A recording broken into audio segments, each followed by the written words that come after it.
Assalamualaikum warahmatullahi wabarakatuh. Perkenalkan, nama saya Sadam Zumail Naufal, mahasiswa dari Politeknik Negeri Subang.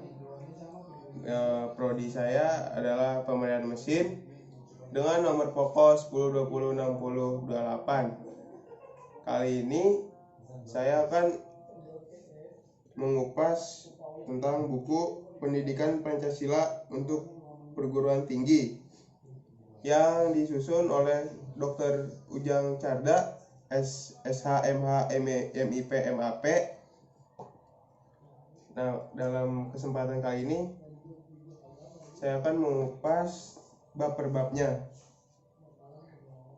Yang pertama, di sini tertera daftar isi. Kita mulai dari bab 1.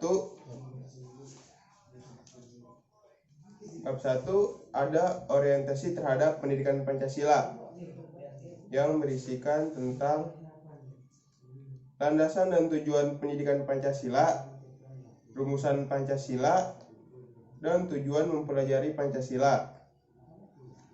Kita masuk ke bab 2. Bab 2 di sini berisikan tentang memahami sejarah Pancasila sebagai lambang negara Indonesia. Dalam bab 2 ini berisikan tentang Pancasila dalam sejarah bangsa Indonesia, Pancasila sebagai lambang negara Indonesia, dan memahami Pancasila sebagai lambang negara Indonesia dari putusan Mahkamah Konstitusi nomor 4 PUU ke-10 2012. Selanjutnya kita masuk ke bab 3. Bab 3 ini berisikan tentang memahami Pancasila sebagai sistem filsafat. Dalam bab ini berisikan tentang pengertian filsafat, pengertian Pancasila sebagai sistem filsafat, konsep dasar filsafat Pancasila, dan landasan filsafat pada Pancasila. Selanjutnya kita masuk ke bab 4. Pada bab 4 ini berisikan tentang memahami Pancasila sebagai sistem nilai, etika, dan norma, yang berisikan tentang pengertian nilai, etika, dan norma di Pancasila, dan Pancasila sebagai nilai dasar fundamental bagi bangsa dan negara. Kita masuk ke bab 5 yang berisikan tentang memahami muatan sila-sila dalam Pancasila. Bab 5 ini berisikan tentang hakikat nilai-nilai yang terkandung dalam Pancasila, isi arti materi muatan sila-sila dalam Pancasila, dan refleksi nilai-nilai keislaman dalam Pancasila. Kita masuk ke bab 6 yang berjudul memahami Pancasila sebagai ideologi bangsa dan negara Indonesia,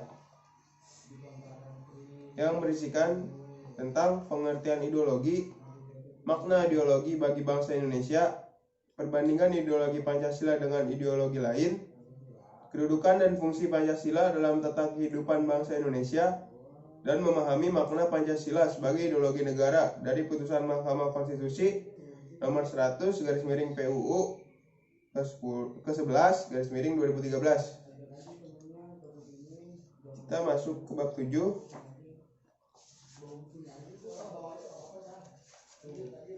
Bab 7 ini berjudul memahami demokrasi Pancasila, yang berisikan tentang perkembangan demokrasi di Indonesia, konsepsi demokrasi. Kita masuk ke bab 8.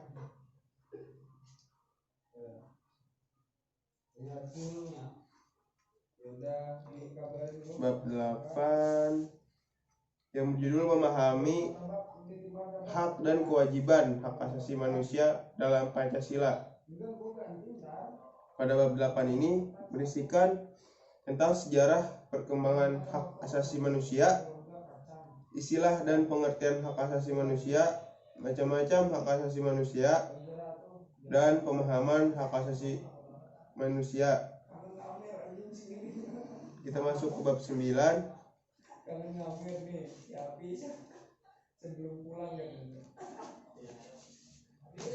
Bab 9 berjudul Memahami Pancasila dalam Sistem Ketatanegaraan Indonesia, yang berisikan isi arti Pancasila dalam pembukaan Undang-Undang Dasar 1945, isi arti Pancasila dalam pasal Undang-Undang Dasar 1945, kedudukan pembukaan Undang-Undang Dasar 1945, hubungan pembukaan dengan pasal-pasal dalam Undang-Undang Dasar 1945, hubungan antara pembukaan Undang-Undang Dasar 1945 dengan Proklamasi 17 Agustus 1945, perubahan Undang-Undang Dasar 1945, dan struktur ketatanegaraan Indonesia setelah perubahan UUD 1945. Dan yang terakhir kita masuk ke bab 10 yang berjudul Refleksi Pancasila sebagai Paradigma Reformasi dalam Kehidupan Bermasyarakat, Berbangsa, dan Bernegara, yang berisikan tentang pengertian paradigma, Pancasila sebagai paradigma pembangunan, Pancasila sebagai paradigma reformasi, Pancasila dalam paradigma kehidupan kampus, dan eksistensi Pancasila sebagai paradigma pembangunan. Resume ini saya buat untuk mata kuliah pendidikan Pancasila di perguruan tinggi. Ya, buku ini bisa Anda beli di toko online atau di toko buku yang terdekat di rumah Anda ya. Ya, overall buku ini sangat bagus untuk Anda yang ingin mendalami pendidikan Pancasila ini, khususnya di perguruan tinggi. Assalamualaikum warahmatullahi wabarakatuh.